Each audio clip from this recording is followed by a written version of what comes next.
स्वाम्यं न तादात्मसु ज्ञातं कृष्ण तवाङ्घ्रिपङ्कजयुगम् प्रेमैकलभ्यम्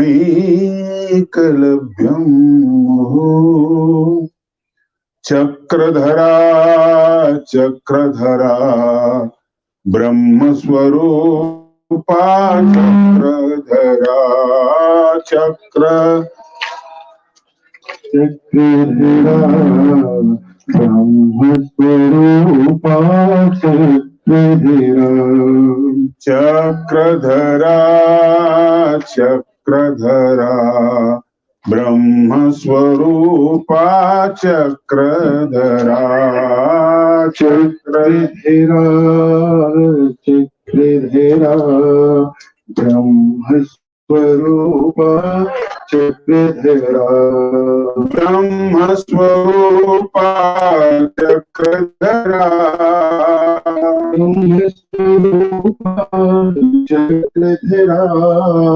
ब्रह्मस्वरूपा चक्रधरा ब्रह्मस्वरूपा चक्रधरा चक्रधरा चक्रधरा ब्रह्मस्वरूपा चक्रधरा चक्रधरा चक्रधरा ब्रह्मस्वरूपा चक्रधरा सर्वज्ञ श्री चक्रधर स्वामी की जय। आनंद या शब्दावरच आपलं काल चिंतन झालं। पुन्हा त्याचा जो उर्वरित भाग राहिलेला आहे त्यावर आपण चिंतन करणार आहोत। प्रत्येक मानवाचं ध्येय आहे आनंद। तुमचे स्वप्न काहीही असो, आपले स्वप्न आपल्या मर्यादित ज्ञानामध्ये आपल्याला दिसत असतात, परंतु विचारवंतांचे स्वप्न वेगळे असतात, ज्ञानी माणसांचे स्वप्न वेगळे असतात। आपलं स्वप्न आपल्या पुरतं असतं किंवा आपल्या कुटुंबापुरतं असतं, गावापुरतं असतं, तालुक्यापुरतं असतं। एक सीमा असते, एक मर्यादा असते।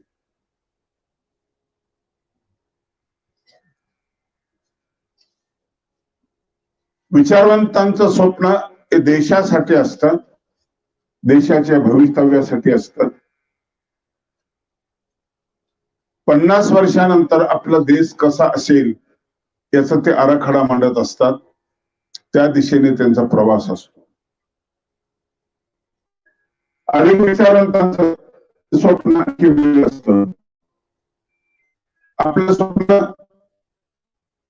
मोठी झाली पाहिजे, बरोबर पाहिजे किंवा आपल्या हद्दीमध्ये असलं पाहिजे, मग त्याला कंपाऊंड करायला पाहिजे,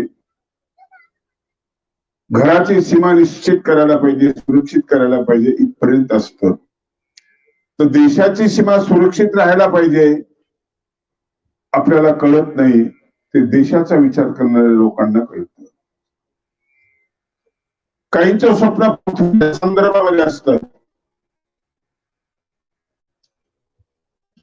आपल्याला आपलं वय सांगता येत नाही, परंतु विचारवंतांना पृथ्वीचं वय सांगते की पृथ्वी कधी जन्माला आली, आता तिचं वय काय आहे। 7 वर्ष झाले, पण 7 वर्ष टिकणार आहे। आपण मरणार, शेजारचे मरणार, सगळे मरणार, इथपर्यंत आपल्याला कळतं, पण पृथ्वी सुद्धा मरणार हे कुठे आपल्याला नाही।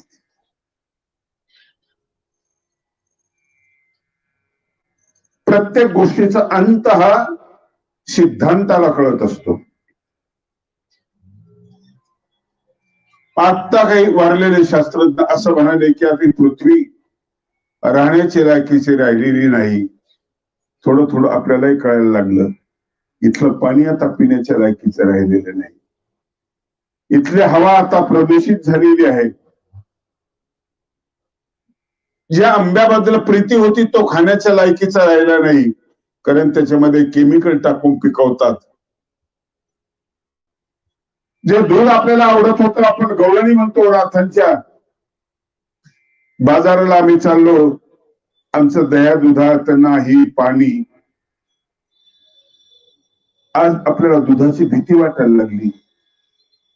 गाई म्हशीपासून दूध जन्माला येतंय माहिती आहे, पण केमिकल पासून बनायला लागले हे आपल्याला आता कळायला लागलं. वृक्ष तोडीमुळे जंगलाची नुकसान झाली. जनावर हाताच्या कांड्यावर मोजावी लागतात आपल्याला. सिंहाची संख्या किती घटलेली आहे, वाघाची संख्या किती घटलेली आहे, चिमण्या दिसेनाशा झाल्यात, गिधड दिसत नाही. आपल्याला पूर्वी जनावर मिळलं की ते खाण्यासाठी गिधड यायचं, ते गिधड दिसत नाही. आणि म्हणून इथे जी जी प्रीती होती त्या प्रीतीच्या जागी आता भयाने जाळी आहे. प्रीतीऐवजी भीती काढली आहे माणसाची. तुम्हाला त्या लोकांना हॉकिंग नावाचा प्रोफेसर अपंग असलेला, एकही अवयव कामाचा नाही, चेअरवर पडलेला नेहमी, फक्त तिची बुद्धी काम करत होती आणि 2-3 बोट हलत होते. कॅम्प्युटरवर तो संशोधन करत होता. काहीच नसलं तरी सगळं माणसाकडे असतं, माणसाच्या बुद्धीवर असतं. आणि त्यांनी शोध लावला की पृथ्वी संपणार आहे आणि उपग्रहाचा शोध घ्या, राहण्याच्या लायकीचा कुठला उपग्रह आहे काय. खराब कोणी केली पृथ्वी? जनावरांनी. जंगल तयार खराब केले नाही. पाणी मासोळ्यांनी खराब केलं नाही. हवा माणसांनी खराब केली नाही. आभाळामध्ये काहीतरी टन कचरा आहे, तो जनावरांनी पक्ष्यांनी का टाकला नाही. कोणी केलं? माणसाने केलं. भीती आपण निर्माण केली. आता जागा बदलायला हवी. खूप दूर पाहणारा बाया बापड्यांना काय समजणार आहे की पृथ्वी एक दिवशी मरणार आहे, संपणार आहे. सूर्याचं इंधन एक दिवशी संपणार आहे. सूर्याचं इंधन संपलं, काही सेकंदामध्ये पृथ्वीवर येणारा सूर्य किरण ते जर संपलं की पृथ्वी संपून जाणार आहे. हे कुठं कळतं आपल्याला? हे कोणाला कळतं? ज्याला ज्ञान आहे त्याला कळतं. ज्याला ज्ञान आहे त्याला ते कळत असत. आणि म्हणून हा सगळ्या गोष्टीचा अंत ज्यांना कळला असे विचारवंत आणि संत असतात. आणि म्हणून त्यांनी आपल्याला पुन्हा पुन्हा साहित्यातून समजून सांगितलेलं आहे. पुन्हा पुन्हा सांगितलं की याचं भान ठेवा. ज्या ज्ञानाला याचं भान आहे तो जिवंत ज्ञानाचा जो झरा आहे तो खळखळणारा असला पाहिजे. सगळ्या ग्रंथांनी ज्ञानाचं प्रकाश किरण आपल्याकडे पोहोचवलेले आहे. ध्येय सांगितलेलं आहे. तुमचं ध्येय आनंद आहे. हा सिद्धांत तुम्हाला सांगितला. एकमेव तुमचा आहे, तुमचा आनंद. पण आपण दुःखामध्ये आणि सुखामध्ये अडकून पडलो. छोट्या छोट्या गोष्टीमध्ये मोहामध्ये अडकून पडलो.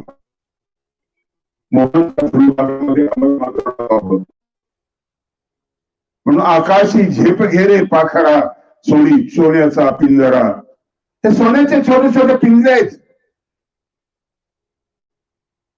तुमच्या हातामध्ये बेडे असू दे ना, सोन्याच्या असत नाही, पण भेडी आहे ती. ते पारतंत्र्य आहे, ते बंधन आहे. आणि मोक्ष शब्दाचा अर्थ बंधन तुटलं की जन्माला येतो. बंधन तुटलं की आनंद जन्माला येतो. बंधनापासून मुक्ती कशी मिळेल हे सगळ्या संतांनी सांगितलेलं आहे. एक कैदी 15 वर्षे जेलमध्ये राहिला, सडत राहिला. ज्यावेळेस त्याला सुट्टी झाली, त्याला मुक्त केलं, निर्दोष केलं, सोडायची तारीख उजडली. खूप त्याला बरं वाटलं. आणि सकाळी त्याला सोडत असताना तो गेटजवळ आला. एक हवालदार हातामध्ये चाबी गेटची आणि चाबी उघडायला लागला. त्यावेळेस कुठलं तरी गाणं लागलं, त्या हवालदाराने ऐकलं. आणि लगेच त्याला विचारलं, तुला कुठलं गाणं आवडतं का रे?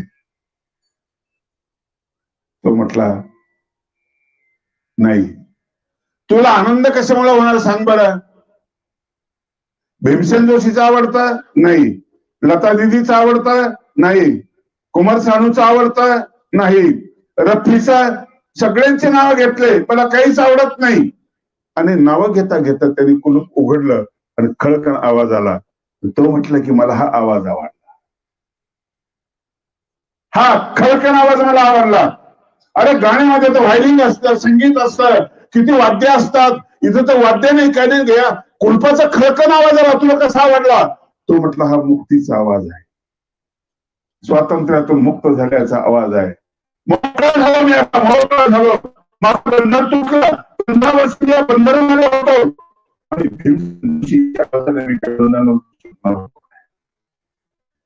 कुठल्या गायकाच्या सुटणार तो नाहीये.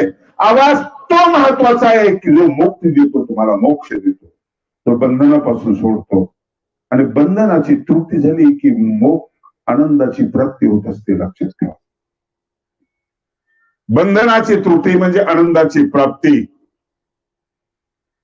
भगवान श्री चक्रधर स्वामींची दिवाळी, स्वामींची एक दिवाळी नेवाशाला झाली. नेवाशाला सर्वज्ञ त्यांचे भक्त बसलेले आहेत. सर्वज्ञांच्या चेहऱ्यावरची प्रसन्नता कायम आहे. आनंदाची प्रसन्नता विचलित होत नाही. आनंद डाऊन होत नाही. तुमची खुशी डाऊन होते, तुमचा मूड खराब होतो. म्हणून चेहऱ्याला आपले रंग बदललेले असतात, क्षणाक्षणाला रंग बदललेले असतात आपले, पण त्याचा रंग कधीच बदलत नाही. परमेश्वराच्या चेहऱ्यावरची प्रसन्नता कायम असते. स्वामींच्या चेहऱ्याकडे सगळे भक्त बघतात आणि विचार करतात, अशी दिवाळी लोक साजरी करतात. दिवाळी आपण घरी असतो तो आपण साजरी केली असते. स्वामींच्या जीवनामध्ये दिवाळी आपल्या कुठे आहे? आठवण येत होती घरच्या लोकांची. आपले मुलं फटाके खेळत असतील, मुली सुरसुऱ्या पेटवल्या असतील, करंजा लाडू सगळं सगळं झालेलं असेल. सर्वज्ञांच्या लक्षात आलं, स्वामींच्या दर्शनाला काही लोक येत असतात, नवे कपडे, दिवाळीचे कपडे, उठणं लावलेलं, सजून थाट माट, चमकलेले चेहरे, चमकणारे कपडे बघून त्यांना हेवा वाटला. स्वामींच्या जवळ घर सोडून आलेला जो परिवार होता त्यांना हेवा वाटला. त्या लोकांकडे बघायला लागले आणि यांचे चेहरे थोडेसे कोमेजले. स्वामींनी यांचे चेहरे वाचले. स्वामी म्हणाले, महात्मे हो, आनंदाची दिवाळी करूया का? सूत्र तर नाहीये, पण सूत्रापेक्षा कमी किमतीचं हे वाक्य नाहीये. आपण आनंदाची दिवाळी करू. स्वामी गेल्यावर काही वर्षाने 3 जणांनी केली. आनंदाची दिवाळी घरी बोलवा वनमाळी, काढीते मी रांगोळी गोविंद गोविंद. पहिला शब्द स्वामींनी उच्चारला, आनंदाची दिवाळी करूया का? आनंदाची दिवाळी असते हो, तीच खरी दिवाळी असते. करंजा लाडू फटाके सोनं नाणं काही लागत नाही आनंदाच्या दिवाळीला. आनंद मागत नाही, आनंदाला मागणी लागत नाही. आनंद सम्राट असतो, आनंद देत असतो, उदासीनता घेत असते. आनंदाला चोरी करता येत नाही. काय शब्द आहे आनंद!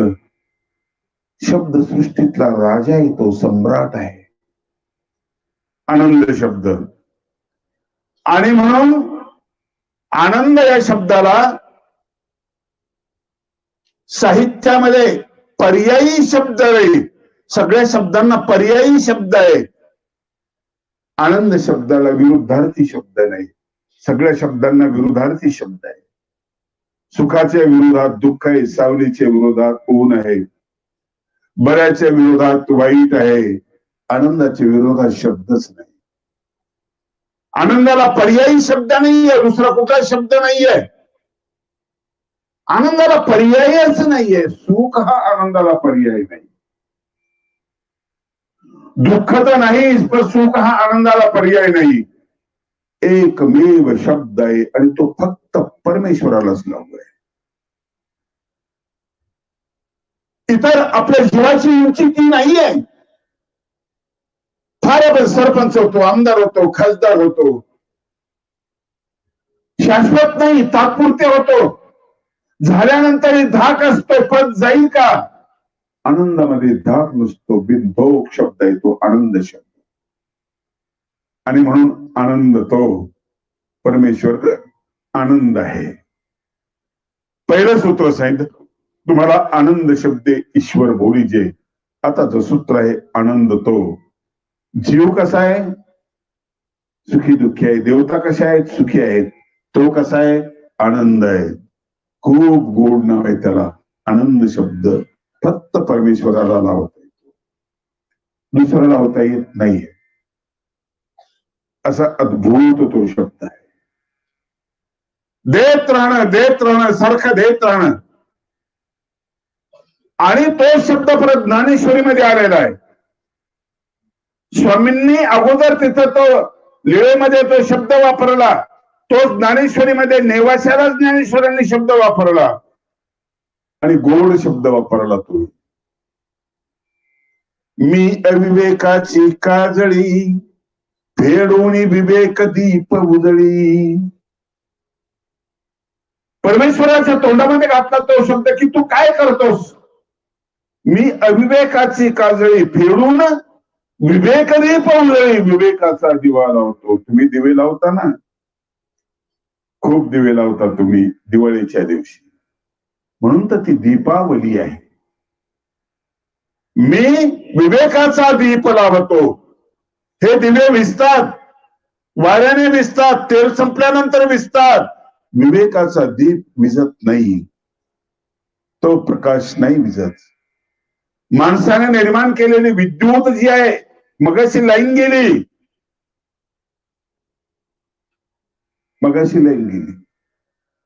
लोड शेडिंग असते आपल्या प्रकाशाला. सूर्याच्या प्रकाशाला कुठे लोड शेडिंग? ऐकलंय कधी? पूर्वजांनी सांगावं. तुमचं जीवन बरंच हे झालेले, वय झालेले, तुम्हाला कळत असेल कधी ऐकलं? त्याला लोड शेडिंग नसतं. जो स्वयंप्रकाशित असतो त्याला लोड शेडिंग नसतं. मानव निर्मित असतं, याची गॅरंटी नाही, याची खात्री नसते. विवेक तुमच्या जीवनामध्ये सगळ्यात महत्वाची गोष्ट आहे. विवेक. विवेक ही काय भानगड आहे? चांगलं वाईट पाप पुण्य याच्यामध्ये अंतर स्पष्ट करणारा जो विचार आहे, त्या विचाराचं नाव आहे विवेक. माहिती संपन्न होणं महत्वाचं नाही, विवेक संपन्न महत्वाचा आहे. काल तुम्हाला सांगितलं की मुळाशी जाणं हा विवेक आहे. जे मुळाशी जातं तो विवेक आहे. वर्तमानपत्रामध्ये याच्यामध्ये खूप अफवा पसरतात. अफवा हा विवेक नाहीये. अफवा या फसव्या असतात. युट्यूबलाही अफवा येतात, खूप अफवा येतात. काही दिवसानंतर आपला विश्वास जात त्याच्यावर. बातम्यावर अफवा येत असतात. विवेक अफवा पसरवत नाही. मी अविवेकाची काजळी फेडून विवेक दीप उजळी. तै योग्या होई दिवाळी निरंतर. योग्यांची दिवाळी निरंतर असते. आपली 5 दिवसाची असते, त्यांची नेहमी असते. दिवाळी म्हणजे काय? आनंदाचा उत्सव. म्हणजे जिथं आनंद आहे तिथे दिवाळी आहे. संत जीवनामध्ये सदैव आनंद असतो, सदैव दिवाळी असते, सदैव आनंद असतो. जो सुख पाऊ हरि भजन में वो सुख नहीं अमीरी में. मन लागो मन लागो मन लागो रे मन लागो मेरा यार फकीरी में. मन लागो मेरा यार फकीरी में. जो सुख पाऊ हरि भजन में वो सुख नहीं अमीरी में, मन लागो मेरो यार फकीरी में. फकीरीमध्ये दिवाळी आहे मला, तिथे दिवाळी आहे. दिवाळीचा सण सदैव आहे आमच्या जीवनामध्ये. संत येते घरा तोच दिवाळी असला, दसऱ्यानंतर दिवाळी नाही मला लागत. प्रत्येक क्षणाला तुमच्या जीवनामध्ये आनंद असेल तर प्रत्येक क्षणाला दिवाळी आहे. जेव्हा तुमच्या जीवनामध्ये उदासीनतेचा क्षण आहे त्यावेळेला शिमगा असेल. आणि या आनंदाचा संबंध तुमच्या संपत्तीशी नाहीये, आनंदाचा संबंध तुमच्या उपाधीशी नाहीये. संत जीवनामध्ये ते काहीच नव्हतं, पण आनंदी जीवन होत, अत्यंत आनंदी जीवन होत. आनंद शब्द अद्भुत आहे, अद्भुत आहे. सुखाच्या सगळ्या सीमा संपल्यानंतर ज्याचा आरंभ होतो त्याचं नाव आनंद आहे. दुःखाच्या सगळ्या सीमा संपल्यानंतर सुखाला सुरुवात होते त्याचं नाव सुख आहे. आणि सुखाच्या प्रांत ओलांडल्यानंतर जी सुरुवात होते त्याचं नाव आनंद आहे. आनंद किती प्रकारचा आहे त्याचे प्रकारही सांगितलेले. पदार्थाचा तो मला आनंद मिळतो, भजे खाल्ले की आनंद मिळतो, बासुंदी खाल्ली की आनंद मिळतो, जिलेबी खाल्ली की आनंद मिळतो. नवा नवा पदार्थ तुम्हाला आनंद येतो, तुम्हाला त्याला आनंद म्हणता, त्याला क्षुद्रानंद म्हणतात. अगदी हलका आनंद, हलका आनंद जो संपणार आहे आणि जो पदार्थातून आलेला आहे. पदार्थातून आलेला सुखाला तुम्ही आनंद म्हटलेला आहे. शेवटचा आनंद आहे तो, शेवटचा आहे ते, टाकाऊ आहे ते. त्यानंतर देवतेचा आनंद आहे, त्याला स्थित्यानंद असं म्हटलेलं आहे. तो स्थित्यानंद आहे. त्यानंतर मायेचा आनंद आहे, त्याला चिदानंद म्हटलेला आहे. चिदानंद रूपम शिवोहम शिवोहम शंकराचार्यांनी म्हटलेला आहे. तो चिदानंद आहे. त्यानंतर ब्रह्माचा आनंद आहे, तो सदानंद आहे. सद म्हणजे ब्रह्म, त्याचा तो आनंद आहे. आणि त्या पलीकडे परमेश्वराचा जो आनंद आहे तो परमानंद आहे. हे आनंद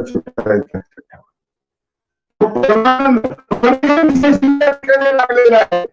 त्यामुळे त्या आनंदाची उंची वाढलेली आहे. परम प्रेम, परमप्रीती म्हणजे भक्ती. या प्रेमाला परतीचा प्रवास आहे. परमप्रेमाला परतीचा प्रवास नाहीये, ते पक्का आहे, ते उत्कट प्रेम आहे.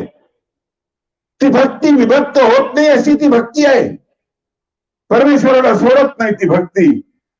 परम शब्दाची ही विशेषता आहे. तो माझा परम मित्र आहे, हा माझा मित्र आहे, तो माझा परम मित्र आहे. परम शब्द हे विशेषण जे आहे तुम्ही जिथं लावताना तो श्रेष्ठ मित्र आहे. असं श्रेष्ठ प्रेम, असा श्रेष्ठ आनंद परमानंद. इतर क्षुद्रानंद आहे. तुम्हाला जे बरं वाटतं ना त्याला आनंद म्हणताय, तुम्ही फसवताय स्वतःला. ते सुख आहे, पदार्थजन्य सुख आहे. देवतेपासून मिळणारं एक सुख आहे. त्यानंतर चैतन्यापासून मिळणारं एक सुख आहे, त्याला आपण आनंद म्हणतो. चिदानंद, सदानंद आणि परमानंद असा हा प्रकार आहे. जीवनाचं ध्येय आपलं ते आहे. आपल्याला आनंद मिळवायचा आहे. पुन्हा पुन्हा जन्म नकोय ना आपल्याला. परत परत जन्म नकोय, परत परत मृत्यू नकोय. 4 प्रकारचे दोष गीतेने सांगितलेले आहेत. इंद्रियार्थेषु वैराग्यम अनहंकार एवच, जन्म मृत्यू जरा व्याधी दुःख दोषाणो दर्शनम. गोड श्लोक आहे हा. 4 प्रकारच्या दुःखामध्ये आपण जगत असतो. 4 प्रकारच्या दुःखामध्ये कशामुळे जगतो? अहंकारामुळे. इंद्रियार्थेषु वैराग्यम अहंकार एवच. 4 प्रकारचे जन्म. जन्म दुःख आहे, दुःख आहे जन्म. मृत्यू, मृत्यू दुःख आहे. सगळ्यात जास्त भीती तर आपल्याला मृत्यूची आहे कधी, सगळ्यात जास्त भीती आहे. बिमारीला घाबरत नाही आपण. डॉक्टर सांगतो की तुम्ही 4 दिवसात ठीक ठणठणीत बिनधास्त होतो आपण. सापाला घाबरत नाही, इंजेक्शन मिळतं. पिसाळलेल्या कुत्र्याला घाबरत नाही, इंजेक्शन मिळतं. अलीकडे बऱ्याच बिमाऱ्या निघून गेल्या त्याला आपण घाबरत नाही, पण मृत्यूची भीती सगळ्यांनाच आहे. हिंदूला, मुस्लिम असो, जैन असो, ख्रिश्चन असो, कुठल्याही जातीचा असो, कुठल्याही धर्माचा असो, त्याला मृत्यूची भीती आहे. याला कारण की मृत्यूमध्ये नेमकं होणार असतं काय? तुम्ही संपणार असता म्हणजे काय होणार असतं? तुमच्या जीवनामध्ये उद्या नसतो. उद्या नसतो म्हणजे काय नसतं? तुमचे स्वप्न नसतात, तुमचे स्वप्न अपूर्ण राहिलेले असतात. प्लॉट घेतलाय, घर बांधायचंय, कॉर्नरला प्लॉट घेतलेला आहे. मुलीचं लग्न करायचंय, मुलगा पाहून आलेला आहे. मुलाचं लग्न करायचंय, नोकरीचा प्रश्न आहे, सुटण्यासारखा आहे, बोललो मी साहेब अशी, ते सगळं करायचं आहे आणि ते उद्यावर आहे. आणि आत्ता मी मेलो तर सगळं राहून जाणार आहे, क्षणामध्ये सगळं संपणार आहे. भीती याची आहे स्वप्नांची. स्वप्न तुम्ही पाळा, जरूर पाळा, मनोरंजन होईल, बरं वाटेल, पण निर्णय तर अंतिम नियतीच्या हातामध्ये असतो. तुमचा क्षण ठरलेला असतो, तुमची वेळ ठरलेली असते, तुमचं सामान ठरलेलं असतं, अंत्यविधीचं गाडगं नक्की ठरलेलं असतं. तुम्हाला माहिती नसेल म्हणून काय झालं, कुठल्या तरी कुंभाराकडे ते तयार झालेलं असतं आपल्या नावानं, किंवा होणार असतं. सरपण ठरलेलं असतं, बांबू सुद्धा निश्चित असतात. मैत्रिणी कोणाच्या शेतामध्ये कुठून येणार आहे, कुठल्या मार्केटनं मिळणार आहे, नेमके कोणते आहे त्याची कल्पना नसते. हे स्वप्नामध्ये नसतं आपल्या. अगदी नाकामध्ये टाकणारा कापसाचा गोळा सुद्धा तयार असतो, आहे कोणाच्या तरी शेतामध्ये कपाशीला लागलेला, कुठल्या कोपऱ्यात आहे कोणाच तो, मध्ये काय इकडे तिकडे माहिती नाही, पण नक्की आहे कापसाचा गोळा तयार आहे. एवढूसा तो गोळा आहे, तुमच्या नाकात टाकायचा आहे. तुम्ही दुलई वापरली, गादी वापरली, भारी भारी कपडे वापरले, जरेचे कपडे वापरले, 5,000ची साडी वापरली, पण इथं शेवटी गरज असते ती त्या गोळ्याची, तोही निश्चित आहे. आपल्याला माहिती नाही, जागा ठरलेली आहे, घरी की दवाखान्यात, विदेशात, प्रवासात, कुठं माहिती नाही आपल्याला. आपल्याला माहित नाही. चावला, ज्यावेळेस कल्पना चावला अंतराळामध्ये गेली, माहिती नव्हतं, आभाळामध्येच गेली ती. जागा ठरलेली आहे, कोणालाच माहिती नाही, घरच्यांना माहिती नाही, कोणाला माहिती नाही. हे कोणाला माहिती आहे? नियतीला माहिती आहे. तुझी निश्चित जागा, निश्चित समय, तुझा तो क्षण आणि सगळ्या वस्तू नियतीला माहिती आहे, आपल्याला कल्पनाच. जे आपल्या भोवती जवळ येणार आहे, ज्याचा आपल्याला उपयोग होणार आहे, ते कुठं याची कल्पनाच नाही आपल्याला. पण जे होऊ म्हटलेलं आहे आपल्या स्वप्नामध्ये ते होणार नाही याची भीती वाटते, म्हणून मरायची भीती वाटते, दुसरं काहीच कारण नाही. पण डॉक्टर सांगतो नाही, आता तब्येत चांगली आहे, तुमचा बीपी खूपच लो झालेला होता, आता ठीक आहे. 24 घंट्याची गॅरंटी आम्ही सांगितली होती, उलटले, धोक्याचा पातळी उलटलेली, आता तुम्ही निश्चिंत राहा, परत बरं वाटतं आपल्याला. कारण तो शेवटचा दिवस नसतो, शेवटचा दिवस नसतो आपला. म्हणून मृत्यूची भीती आहे, जन्माची भीती, मृत्यूची भीती आणि जरा म्हणजे म्हातारपणाची भीती. भीतीच आहे ना, अलीकडे ती वाढलेली आहे, पूर्वी नव्हती, आता ती वाढलेली आहे. आता ती तरुणपणात वाचायला लागलेली आहे, कारण तुम्ही म्हाताऱ्या लोकांची अवस्था बघताय. पूर्वी म्हातारा माणूस सन्मानाने मरायचा, घर नसायचं, काही नसायचं. आजही आदिवासी भागामध्ये म्हातारे माणसं त्यांच्या हाडांची पूजा करतात, त्यांचे लेकरं, त्यांना राहायला घर नाही, चूल नाही, खायला काही नाही, परंतु वडिलांबद्दल आदर आहे आणि झाडाखाली बसवतात, हाडांची पूजा करतात. वृद्धाश्रम बघितले तुम्ही? कुठल्या तरी वृद्धाश्रमामध्ये आदिवासी म्हातारा दिसला का? नाही दिसला. तो त्यांचा विजय आहे. तुमचे दिसतात. म्हातारा विचारा, काय करतो मुलगा? डॉक्टर आहे. मुलगा काय करतो? इंजिनियर आहे. मुलगा काय करतो? प्राध्यापक आहे. आणि तुम्ही इथे हो, नाही सांभाळत, कुणी नाही सांभाळत. तरी प्रेम किती असतं म्हाताऱ्याच. एक म्हातारा एक दिवशी 1 किलो पेढे आणले कुठून तरी विकत आणि वाटायला लागला, दादा घ्या ना पेढे, आप्पा पेढा घ्या ना, तात्या घ्या ना पेढा. आवाजात कापरा भरलेला आहे, दुखेरी आवाज आहे, पण पेढे वाटतोय, कंप होतोय अंगाचा, पेढे वाटतोय. अहो काका, तुम्ही पेढे कशाबद्दल वाटताय? तुम्ही का पाच झाले का काय झाले? तुम्हाला मिळेल काय का बक्षीस मिळेल काय? सांगू वाटत नाही, पण राहत नाही. म्हणतो आज आज ना माझ्या मुलाचा वाढदिवस आहे, आला नाही कधी तो. 5 वर्ष झाली तुम्हाला इथं वृद्धाश्रमात येऊन. कधी भेटीला आला नाही, कधी फोन केला नाही, काही केलं नाही. बापाची माया असते. असू दे, साहेब आहे, मोठा साहेब आहे, नसं मिळत वेळ त्याला. बाप तिथे पेढे वाटतो. म्हातारपण किती त्रासाचं आहे. जरा म्हणजे म्हातारपण जवळ कोणीतरी पाहिजे हो, आपुलकीचं पाहिजे कोणीतरी. निराधार लोकांचं जीवन पूर्वी नव्हतं खेड्यामध्ये, आता खेड्यातही दिसायला लागले. 3 मुले, मोठ्यात काही दिवस राहायचे, 1 महिना, मधल्यात 1 महिना राहायचे, लाण्यामध्ये 1 महिना राहायचे. वाटून घेतले, म्हातारीचे तुकडे केले. अरे म्हातारपणामध्ये दोघांना जवळ राहू द्या ना.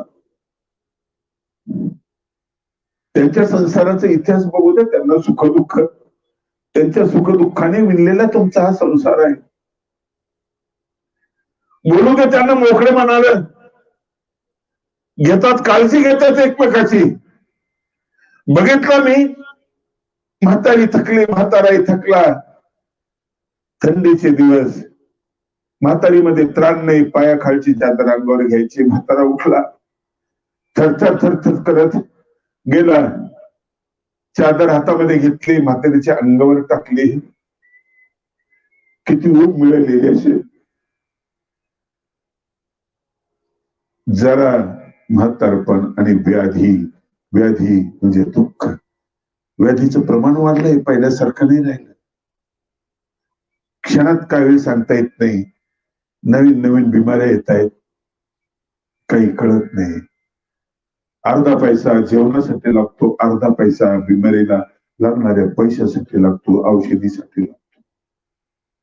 असं जीवन झालेलं आहे. 4 प्रकारच्या दुःखाचं दर्शन होणं महत्वाचं आहे. देवाचं दर्शन घेण्याऐवजी या दुःखाचं दर्शन घ्या, पश्चाताप निर्माण होईल तुम्हाला. त्याचं दर्शन हे परमेश्वराचं प्रवेशद्वार आहे. प्रवास करायचा आहे तुम्हाला, आनंदाकडे प्रवास करायचा आहे. हे टाळण्यासाठी आनंदाची प्राप्ती झाली की तुम्हाला जन्म, मृत्यू आणि जरा व्याधी त्यातलं एकही दुःख वाटता येणार नाही. म्हणून संत जन्मोजन्मी आम्ही बहु पुण्य केले, जन्मोजन्मी आम्ही. यासाठी आम्ही सगळं करतोय, इथल्या जीवनासाठी करत नाहीये. इथलं जीवन क्षणभंगूर आहे, सगळ्यांना माहिती आहे. हे संपणार आहे सांगण्यासाठी कुठल्या प्रमाणाची गरज नाही आहे. तुम्ही तुमचा म्हातारपणाला ब्रेक लावू शकत नाही, तरुणपणाला ब्रेक लावू शकत नाही. प्रवचन सुरू झाल्यापासून संपेपर्यंत 1 तासाने तुम्ही म्हातारे होणार आणि मी सुद्धा 1 तासाने म्हातारा होईल. आहे तुमच्यामध्ये ताकद ते म्हातारपण रोखण्याची? काय आपल्या हातामध्ये? काहीच नाही आपल्या हातामध्ये. परत परत तेच कीर्तनातून प्रवचन ऐकत असाल, काही उपकार करत नाही, गुळगुळीत वाटत असेल, वाटू देऊ नका. सत्य आहे, सत्य नेहमी सत्य असत. तत्वज्ञान आदर्श आहे, आदर्श म्हणजे आरसा आहे. आरसा खोटं बोलत नाही, आरसा नाही खोटं बोलत. सिद्धांत काय, तुमचं ध्येय काय? तुमचं ध्येय आहे आनंद. हा आनंद एकदा तुम्हाला भेटला ना, बाकीच्या गोष्टी गौण आहेत. तुम्ही ज्याला सुख म्हणता ना, त्या सुखाच्या पलीकडची ती अवस्था आहे. तुकोबांनी जेव्हा अभंग लिहिला ना, त्यावेळेस त्यांच्या घरी दारिद्र्य होतं, खूप श्रीमंत होते, पण सगळं वाटून टाकलं. वाटतो कोण? जो आनंदी आहे तो वाटतो. घेतो कोण? जो दुःखी आहे तो घेतो. कर्जाच्या वया होता तुकाराम महाराजांकडे, कर्ज वसूल होण्यासारखं होतं. कर्ज पाण्यात टाकण्यासाठी गेले, ते बाळ घेऊन भाऊ आला, तो म्हणाला पाण्यात टाकू नका, माझं मला द्या. अर्ध त्याला दिलं, स्वतःच कर्ज पाण्यामध्ये टाकलं. तुकारामाची उंची कळेल तुम्हाला? कळेल उंची? कर्ज पाण्यामध्ये टाकण्यासाठी एवढं असावं. घरी श्रीमंती पाहिजे का? नाही, कपडे नाही, गाव पूर्ण विरोधामध्ये. कोपरा पाटील गावाचे हे लोक आता आम्ही भीक कोण माडी असा प्रसंगाला खायची पंचायत झालेली. 51, 52, 53 3 वर्ष सारखा दुष्काळ पडला. अशा दुष्काळामध्ये वह्या बुडवून टाकलं. वेळेपणा आहे की नाही हा? अवदारी असं असतं, अवदार्य थांबत नाही. तुझे अवदार्य जाणव स्वतंत्र देताना म्हणशी पात्रा पात्र कैवल्य ऐशे पवित्र वैरीलाही दिले. शत्रूला जो देतो ना त्याला उदार म्हणतात. शत्रूला देतो तो उदार असतो. भगवान कृष्णाने पूतना मारायला आले असताना मध्ये विष टाकून तिला यशोदेसारखं पद दिलं, मातृत्वाचं फळ दिलं. औदर्याचं लक्षण आहे. पात्रा पात्र अवाका दे पक्षाने म्हणत मी. याचा आशय ओळमध्ये आलेला आहे, ज्ञानेश्वरीमध्ये आलेला आहे. हे औदार्य कोणाकडे असतं? आनंदाकडे असतं. आनंदाचं अवग्रहण करणारा जो भक्त असतो त्याच्याकडे कमी प्रमाणात आलेलं असतं, तेच तुकोबांकडे होतं. आणि मग अशा स्थितीमध्येही तसा अभंग, अशा स्थितीमध्ये आपण देवाला वेगळेच गाणे म्हणतो, वेगळेच अभंग म्हणतो, वेगळा सूर निघतो, भांडणाचा सूर निघतो आपला. भगवान तूने कैसा संसार है बनाया, भगवान तूने कैसा. अरे केवढा दुःखी संसार आहे, कसा बनवलास तू? असं नाही म्हटलं तू कोमा, असं नाही म्हटले. रिकामे झाले, पूर्ण रिकामे रिकामे झाले. आनंद केवळ होता रिकामे झाल्यानंतर. रिकामे झाले काही जवळ तुला नाही. आनंदाचे डोई आनंद तरंग. अशा वेळेला तो अभंग लिहिला. लिहिला कसा असेल? कसा लिहिला असेल? साध्या साध्या गोष्टीचा विचार आपल्याला पडतो.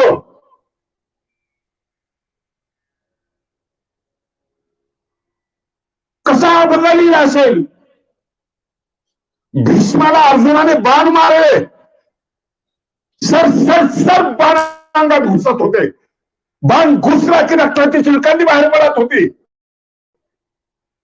तरीही तो शबास बेटा म्हणतो, तरी शबास बेटा. कसं म्हणत असेल बाण मारणाऱ्या माणसाला? पिस्तूलची गोळी मारली, गोळी लागली, तुम्ही कधी त्याचं अभिनंदन कराल का? भीष्म करतोय, त्याचं अभिनंदन करतोय, डोळे घ्यायचं अभिनंदन करतोय. आचार्य द्रोण आपके प्रिय शिष्य के बाण मेरा लहू चूस रहे हैं, बधाई हो आचार्य, बधाई हो. शबास बोलतो, शबास. अचूक बाण मारतोस. धन्यवाद देण्याची जागा आहे, अभिनंदन करण्याची जागा आहे. एक शिवी दिली तर आपण बेचैन होऊन जातो. ही माणसं बेचैन नाही झाली ना, नाही झाली ही माणसं बेचैन.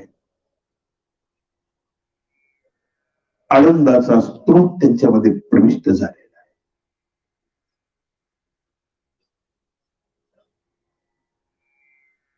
आनंदाची डोई आनंद तरंग, आनंदाचे अंग आनंदाचे. कधी विचार केला या अभंगाबद्दल तुम्ही? कुठल्या अवस्थेमध्ये हा अभंग लिहिला? सावरकरांच्या काव्याबद्दल तुम्ही विचार केलेला आहे? हातापायामध्ये बेड्या आहे आणि ते कविता लिहितात, स्वतंत्रते भगवते, किंवा समुद्राशी बोलतात ते, ने मदसी ने परत मातृभूमीला. याचं तुम्हाला कौतुक वाटतं? याचं कौतुक वाटत नाही या अभंगाचं. सावरकरांच्या साहित्यामध्ये आनंद शब्द आलेला नाही या अर्थानं. तो नाहीच आहे. कुठं आहे? फक्त ईश्वराजवळ आहे. म्हणून आनंद तो फक्त ईश्वराजवळ आहे. कुठल्याच देवतेकडे आनंद नाही, फक्त ईश्वराजवळ आनंद आहे. गंमत आहे, सूत्र मोठं गमतीच आहे. म्हातारीला तर काहीच कळेना. ऐकायला बसलेली जिला निमित्त करून स्वामी सांगतायत तिला काहीच कळत नव्हतं. ती फक्त टकलावून पाहत होती. तिच्यासाठी नव्हतंच ते. बोलले तिच्या निमित्ताने, तुला मी देव सांगतो. पण तिथं ऐकणारा होता आचार्य नागदेव. नागदेवासाठी ते सगळं होतं. पहिलं सूत्र आहे ते, छोटंसं वाक्य आहे. सूत्र म्हणजे अल्पाक्षरम असंदिग्धम सारवत विश्वतो मुखम असतो अनवत. ते सूत्राचं लक्षण सांगितलेलं आहे. छोटस असलं म्हणून काय झालं, प्रकाश आहे, ताकद आहे त्याच्यामध्ये. चैत्र महिन्यातलं सूर्याचं ऊन तुमच्या खानदेशमध्ये जास्त आहे. अंगाची लाही लाही होते, पाणी पाणी करतो माणूस. पण सगळं ऊन पडल्यानंतरही गवताची काडी पिटत नाही. ती ताकद सूर्यामध्ये सुद्धा नाहीये. परंतु सूर्य भिंग धरल्यानंतर काचेचं असतं, त्याचा बारीक ठिपका असतो. तो कागदावर किंवा कचऱ्यावर तुम्ही टाका, थोडं स्थिर करा, पेटून जातो. सूर्याला नाही पेटलं ते, सूर्यभिंगानं कसं पेटलं? सूर्यभिंगानं प्रकाश सूर्याकडून घेतला पण त्याने एकत्र केला, ती ऊर्जा निर्माण केली. त्याने सूत्र छोटस आहे पण ऊर्जावान आहे, प्रकाशमान आहे. म्हणून छोटं छोटं वाक्य हलवून टाकतात आपल्याला. वंदे मातरम हवंय ते सगळे. स्वातंत्र्य काळामध्ये क्रांतीवीर सगळे हलवून जायचे. एक असता शब्द वंदे मातरम. वेदमंत्रापेक्षा जास्त ताकद त्याच्यामध्ये आली, ऊर्जा त्याच्यामध्ये आली. असं एखादं वाक्य सगळ्यांना हलवणार, असं एखादं वाक्य. सूत्र असंच आहे. आनंदाकरता प्रवास करायचा नागदेवा. तो इथला प्रवासी नाही. इथल्या बसगाड्यांना शेवटी थांबा आहे. इथल्या गाड्या जुन्या होणार आहेत, सेकंड हँड होणार आहेत.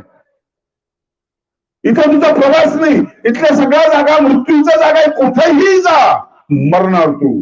शेवट मरणाने होणार आहे. आनंदाचा प्रवास आहे तो, आनंदाकडची वाटचाल आहे तुझी. नागदेवानी आपल्या सगळ्यांना समजावून सांगतायत, तुम्ही इथले प्रवासी नाही, तुम्ही आनंदाचे प्रवासी आहात. सुरुवात करा घरामध्ये. आनंद कसा निर्माण होईल, कसा करायचा? निसर्गामध्ये टाकलाय देवाने. उमललेलं फुल पहा, कधी त्याच्याकडे जा, क्षणभर तुम्हाला बरं वाटेल. हे बरं आनंदाच्या जवळची गोष्ट आहे. हसणारं मूल बघा, त्याला कडवर घ्या, त्याचा स्पर्श आल्हाददायक आहे. तिथं तुम्हाला क्षणभर बरं वाटेल. झुळझुळ जाणारं पाणी बघा, तिथं तुम्हाला थोडस बरं वाटेल. आकाशाकडे बघा, आभाळाची निर्मळता, स्वच्छता, अथांगता, मन लावून बघा, आनंद वाटेल. रात्रीच्या वेळेला तारे बघा, मोजण्याचा प्रयत्न करा, रमा त्याच्यामध्ये, बरं वाटेल. चांगलं एखादं गीत ऐका, बरं वाटेल. हे सगळं बरं इकडे तिकडे विखुरलेलं आहे. हे सगळं जमा केलं की काही टक्के आनंदाचं एक झलक तुम्हाला मिळते. घरात प्रेमाने बोला, प्रेमाने बोला, तुम्ही देऊ शकता आनंद. हसरा चेहरा ठेवा. गरीब माणसाला दुसऱ्याला हसवता येतं, असा तो हसरा चेहरा. गरीब माणसाला हसवता येतं, काही नसतं त्याच्याकडे, पण त्याला देता येतं. तुम्ही फक्त हसले ना, तुम्हाला पाहून समोरचा हसल. आणि ज्या काळामध्ये तो हसतो ना, त्या काळामध्ये तो आनंदी असतो. आनंदाशिवाय हसू येत नाही, त्या काळात तो आनंदी असतो. मोठी गंमत आहे पहा. म्हणून नंदबाबाच्या घरी काय आलं? आनंदाची आला. नंदाची घरी केशव मुरारी नाम ज्याचे. नंदबाबाच्या घरामध्ये आनंद आला. म्हणून गोकुळ पाहिजे तुम्हाला. मी काल बोललो, गोकुळ सारखं गाव पाहिजे. म्हणजे तेवढं धाडसाचं गाव पाहिजे, तेवढं प्रसन्नतेचं गाव पाहिजे. प्रसन्नतेसमोर विघ्न टिकत नाही, म्हणून गोकुळ पाहिजे. संकटाकडे दुर्लक्ष केलं, सामर्थ्याच्या तुलनेमध्ये संकट खूप कमी आहे. म्हणून राक्षस असू दे, आम्हाला कृष्ण पाहिजे. आनंद पाहिजे जीवनामध्ये. कृष्ण जीवनात नसेल तर काय आपल्याला? कृष्ण अभ्यासला तुम्ही. एकच मुद्दा सांगतो, कालेवनाच्या पुढे कृष्ण पळतोय, त्याचं परिणाम सुद्धा गोड आहे. कारण कालेवनाने त्याला स्पर्श केला की कृष्ण जळणार आहे. कृष्ण पळतोय. पिस्तूल घेऊन एखादा माणूस तुमच्या मागे लागला, तुम्ही पळताय, कृष्ण असाच पळतोय. पण पळता पळता हसतोय. तुम्ही पळता पण तुम्ही घाबरलेले असता. कृष्णाकडून काही नाही जमलं तरी चालेल, तुम्हाला पळताच आलं पाहिजे. तसं एखादा अतिरेकी तुमच्या मागे लागला, तुम्ही त्याच्या मागे लागता आलं पाहिजे. ते नाही जमणार आपल्याला. कमीत कमी स्वतःचा जीव वाचवण्यासाठी पळतात आलं पाहिजे. इथल्या एखाद्या तरुणाने उभं राहून सांगा की 1 तास मी न थांबता पळतो, जोरात पळतो. ती ताकद तुमच्यात नसेल तर तुम्ही कृष्णाचे उपासक कसे? कृष्णासारखं नाही सांगता आलं चालेल, पळतात आलं पाहिजे. भगवान श्रीकृष्णाने यासाठी कृष्ण उभा केला. मराठीत पहिल्यांदा कृष्ण सांगितलं चक्रधर स्वामींनी. ज्ञानेश्वरीच्या अगोदर, नामदेवांच्या अगोदर मराठीतला पहिला कृष्ण चक्रधर स्वामींनी सांगितलेला आहे. तो यासाठी सांगितलंय, तुम्हाला सशक्त करण्यासाठी, तुम्हाला आनंदी राहण्यासाठी. कृष्णाचा चेहरा कधी डाऊन झालेला नाही. कृष्ण सिद्धांत सांगतो, गीतेमध्ये सिद्धांत सांगतो. अचूकता आहे. गीतेमध्ये कथा नाही, केवळ विचार आहे, म्हणजे विवेक आहे. अविवेकाची काजळी फेडणारा विवेक आहे. अडचणी किती आहेत माणसाच्या जीवनामध्ये? 4 प्रकारची अडचणी आहेत. 4 प्रकारचे अपघात स्थळ आहे तुमच्या जीवनाच्या रस्त्यावर. रोडवर अपघाताचं ठिकाण असलं की तिथं आपण बोर्ड लावतो, सावधान, अपघात प्रवण क्षेत्र आहे म्हणून. सावध होतो आपण. जीवनातल्या अपघाताचा कधी आपण विचार केला नाही केला. 4 टप्पे कोणते? यौवनम, धनसंपत्ती, प्रभुत्वम, अविवेकता. एकैकमप्यनर्थाय किमु यत्र तुष्टयम्. यौवनम म्हणजे तरुणपण, अपघाताचं ठिकाणी सावधान. क्षणभरात अपघात होऊ शकतो. क्षणभरात एखादी घटना घडते. घटना क्षणाची असते, शिक्षा फार मोठी असते. खून करायला वेळ लागत नाही, शिक्षा फाशीची असू शकते, जन्मठेपेची असू शकते. क्षण विचारपूर्वक तुम्ही ठरवा. क्षणाचा विचार करा. क्षणोक्षणी हाची करावा विचार. 2 वेळ शब्द वापरलेला आहे. विवेक असावा त्या ठिकाणी. पहिलं ठिकाण अपघाताचं. बरेच टक्के लोकांचं जीवन बर्बाद होतं केवळ तरुणपणामुळे, वासनांध झाल्यामुळे, चुकीचं पाऊल टाकल्यामुळे. याला कारण आहे तरुणपण. ठीक आहे, तरुणपण संपलं, आता तर काही भीती नाही ना. आहे धोका आणखी. कुठला धोका आहे? धनसंपत्ती. दुसरा धोका, तुम्ही तरुण आहे पण पैसा खूप आहे तुमच्याकडे, आणि पैशाच्या माझ्यामुळे तुम्ही काही चुका करू शकता. तिथं जीवन बर्बाद होऊ शकतात. नमस्कार करणारे लोक आता कोणी नमस्कार करत नाही. तुमचा चेहरा पाहायला कोणी तयार नाही. पाऊल घसरलेलं आहे. दुसरं अपघाताचं ठिकाण आहे. तिसरं अपघाताचं ठिकाण आहे प्रभाव. तरुणही नाही, तुम्ही म्हातारे झाले. पैसा नाही तुमच्याकडे, तुम्ही झोपडपट्टीमध्ये असता, पण तुमचं एक वजन आहे. अशी खुली पाहिली की नाही आपण महाराष्ट्रामध्ये? राळेगण सिद्धीची 10 बाय 10ची खोली. पैसा काय? 4,000 रुपये पेन्शन येते.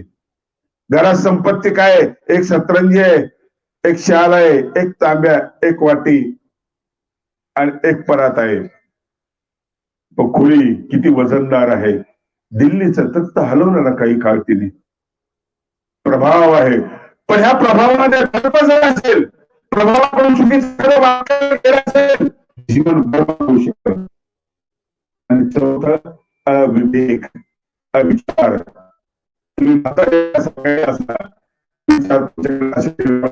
परिणाम होऊ शकतात. 4च तर गोष्टी आहेत. 4 गोष्टी टाळल्या की तुम्ही बदनाम कधीच होऊ शकणार नाही. आयुष्याच्या रस्त्यावर असलेले हे 4 अपघाताचे ठिकाण आहेत, लक्षात ठेवा. प्रभुतम, अविवेकता, अविवेकता. अविवेकाची काजळी फेडली की विवेकाचा प्रकाश, आणि तिथं आनंदाला सुरुवात होते. आनंदाला सुरुवात होते. आनंद शब्द माहितीचा नव्हता सामान्य माणसाला, संस्कृत पंडिताला माहित होता. पण चक्रधर स्वामी ज्या गुराख्यासोबत खेळलेल्या नांदेड परिसरामध्ये पाठीवर बसायचा खेळ, स्वामी बसायचे एका एका मुलाच्या पाठीवर, कुरघोडी करायचे. स्वामी निघून गेले आणि ती मुलं आपसात गप्पा मारायला लागले. काय आनंद मिळत होता रे तो माणूस पाठीवर बसल्यानंतर. कशाचा आनंद आहे? स्पर्शाचा आनंद आहे. कधी अनुभवलाय तुम्ही स्पर्शाचा आनंद? स्पर्शाचा एक आनंद असतो. ममतेचा स्पर्श जर केला ना, आईचा स्पर्श किती गोड असतो. शेजारणीचा भात आणि आईचा हात, तिनं भात खायला दिला, हिनं फक्त हात तोंडावून जर फिरवला ना, तर तो आनंद त्या ठिकाणी आपल्याला कळतो.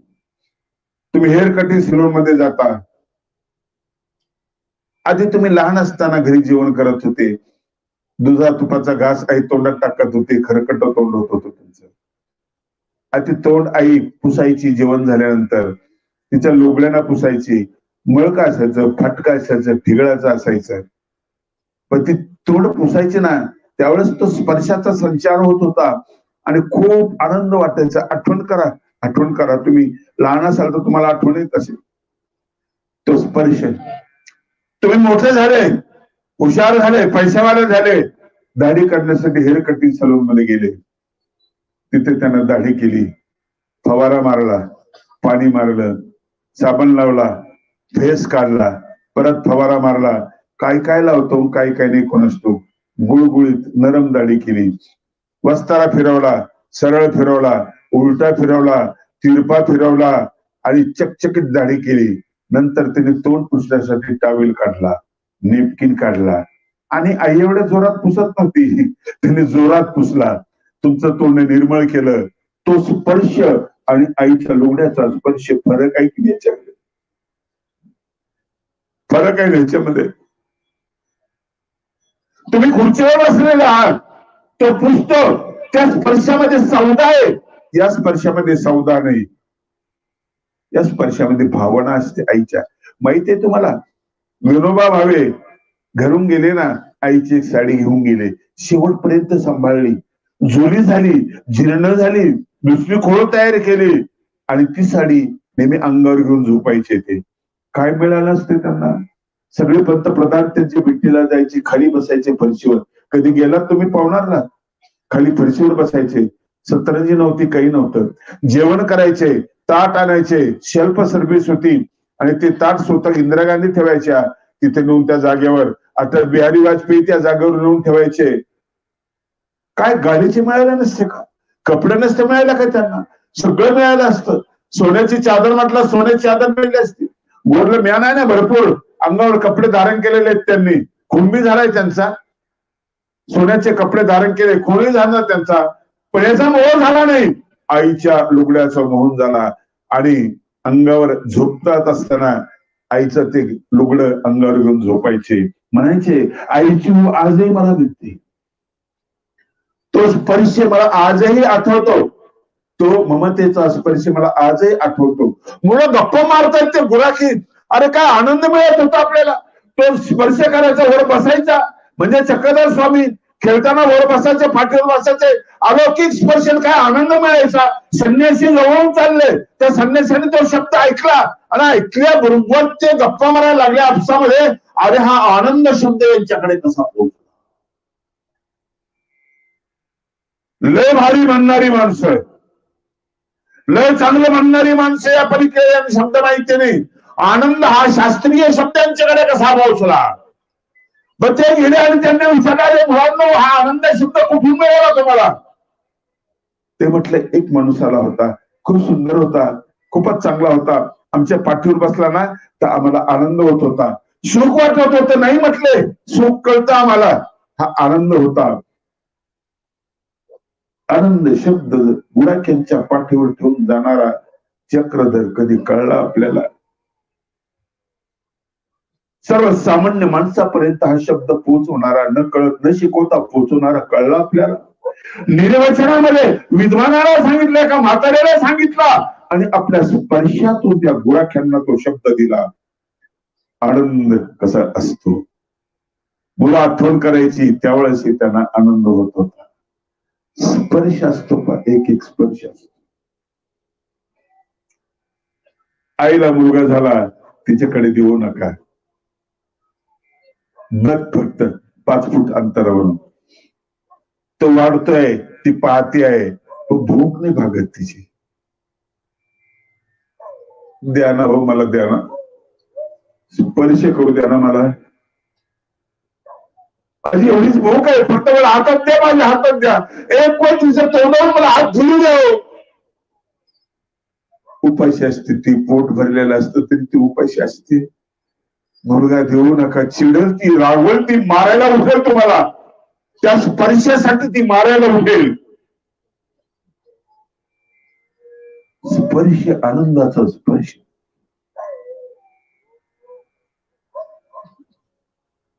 भगवान श्री चक्रधर स्वामी एका सूत्रातून त्याचं स्पष्टीकरण करतात. अनेक ग्रंथांचा आवाका त्या सूत्रामध्ये आहे. जसं आता मी ज्ञानेश्वरीची ओवी म्हटलेली आहे, किती गोड ओवी आहे ती. छोट्याशा ओवीमध्ये किती मुद्दे आलेले आहेत. नाही करता येणार आपल्याला ती ओवी. 15,000 ओवी मी पण लिहिल्या, तशी ओवी मला नाही लिहिता. छोट्याशा जागेमध्ये सुंदर इमारत उभं करणं हे जसं कौशल्य असतं, असं कवितेचं असतं. कुठेही दगड मारणं सोपं. दगड कुत्र्याला मारला, म्हाताऱ्याला लागला, घरी भांडण आलं, हे मोकळं चक्र सोपं. पण फिरणाऱ्या मासोळीच्या डोळा फोडायचा, तोही खाली पाण्यात बघून, अवघड काम आहे. डोळ्याला जागा किती काय, फार छोटीशी जागा आहे. पण ती जागा स्थिर नाही, ती फिरते. फिरता फिरता संधान साधलं पाहिजे, तो डोळा फोडला गेला पाहिजे. अर्जुन होणं अवघड आहे. मोकळ्या पतंगामध्ये काही मारतो मी, कुठेही जाऊ द्या, टेन्शन नाही. पण डोळा जर चुकला तर द्रौपदी गेली. द्रौपदीचा जन्म त्या डोळ्यामध्ये आहे, त्या बाणामध्ये आहे. द्रौपदीचा जन्म झाला, मातीमध्ये जन्म झाला, जनकाला सापडली. पण अर्जुनाला तशी नाही सापडली. अर्जुनाला दिसली ती मासुळीच्या डोळ्यामध्ये. परत तिथल्या पाण्यामध्ये अचूक बाण मारला तर डोळा फोडला. बाण डोळ्यामध्ये घुसला. किती जागा कमी आहे. अभंगावर बोलणं सोपं आहे, ओळीवर बोलणंही सोपं आहे. सूत्रावर बोलणं म्हणजे मच्छ्याच्या डोळ्याचा छेद करणं आहे. छोट्याशा वाक्यावर 4च अक्षरात या सूत्राचे आनंद. तो संवाद आपण काल बोललो, कसरतीचं काम इतकं सोपं काम नाहीये. त्यातला नेमका आनंद शब्द तुम्हाला समजावून सांगायचा आहे. त्या अगोदरची पार्श्वभूमी तुम्हाला सांगायची आहे. आनंदाची उपलब्धी तुम्हाला सांगायची आहे. त्या आनंदाचं लक्षण काय असतं हे तुम्हाला सांगायचं आहे. सगळ्या बाजूला तुम्हाला सांगायचंय. आणि जे तुमचं ध्येय आहे, तुमचं ध्येय इतकं सोपं नाहीये, नाहीये. त्यासाठी तुम्हाला मरण हे प्रवेशद्वार मानायचं आहे. तिकडे जात असताना आनंदाच्या प्रवेशद्वारातून जायचं आहे. आनंदाच्या प्रवेशद्वारातून. आपुले मरण पाहिले मी डोळा, तो सुख सोहळा. तुकोबा वर्णन करतात. सुखाचा सोहळा आहे तो. का? आनंदाची सुरुवात आहे. शेवटच्या क्षणामध्ये मला तो सापडलेला आहे, सापडणार आहे. मरणाला चांगलंच म्हटलंय, वाईट म्हटलेलं नाहीये. मरण मारुनी विजयी व्हावे, मरण हे माझे. मरण मारुनी विजयी व्हावे. मरण मला काय मारणार आहे? मी मरणाला मारणार आहे. एकदा आनंदाची प्राप्ती झाली ना, मरण माझ्याकडे येणारच नाही. मरणाचे